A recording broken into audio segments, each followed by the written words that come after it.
तर दोन ठाकरे बंधू एकत्र आल्यानं शिंदेंच्या शिवसेनेला दुःख झाल्याची टीका ठाकरे सेनेचे आमदार भास्कर जाधवांनी केली। तसंच रोज उठून बाप शोधायचे प्रयत्न सुरू असल्याचा टोला देखील यावेळेस त्यांनी लगावलाय।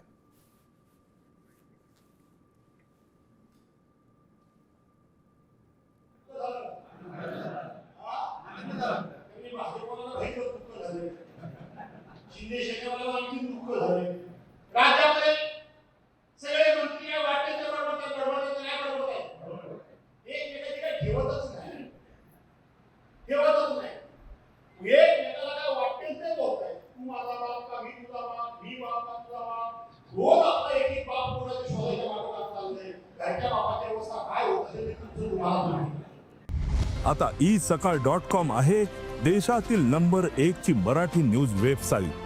प्रत्येक अपडेटसाठी isakal.com ला नक्की भेट द्या।